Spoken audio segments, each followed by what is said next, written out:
MPC का tools का मतलब क्या, कि जो हम हर 2-2 महीने पे मीटिंग करते हैं ना, उनमें कुछ कुछ चीजों की हमें आवश्यकता पड़ती है। बिना इन चीजों के हेल्प से आरबीआई कोई मीटिंग नहीं कर सकता।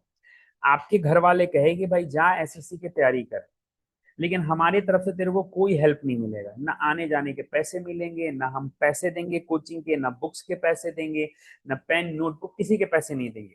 तो आप कहोगे ना कि फिर मैं पढ़ूंगा कैसे, एक म्यूचुअल सपोर्ट तो चाहिए।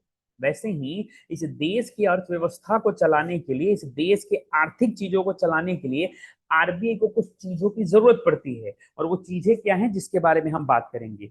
इन्हीं सारे मेथड का यूज करके आरबीआई हमारे देश की अर्थव्यवस्था को कंट्रोल करता है। अगर ये ना हो तो देश की अर्थव्यवस्था को कंट्रोल करना इम्पॉसिबल होगा। तो कौन कौन से टूल हैं आप लिखेंगे। सबसे पहला टूल है जिसका नाम है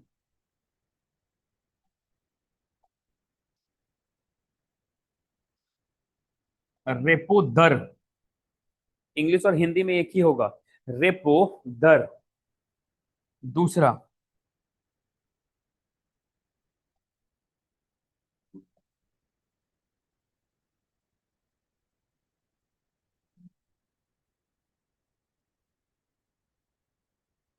तीसरा,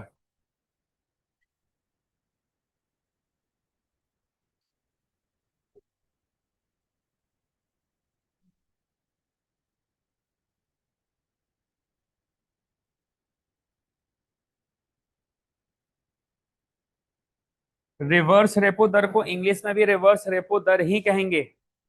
रिवर्स रेपो दर को रिवर्स रेपो दर ही कहेंगे। और ये कैश रिजर्व रेशियो देख रहे हो, कैश रिजर्व रेशियो को अपन क्या बोलेंगे, वैधानिक सॉरी नगद आरक्षित अनुपात। हिंदी में क्या बोलेंगे, नगद आरक्षित अनुपात। बेहतर है कि अंग्रेजी में लिख लो, हिंदी में तो पता नहीं कहाँ कहाँ गुम हो जाओगे। आपको लिखना है तो लिखो नगद, कैश का मतलब नगद, रिजर्व का मतलब आरक्षित, और रेशियो का मतलब अनुपात।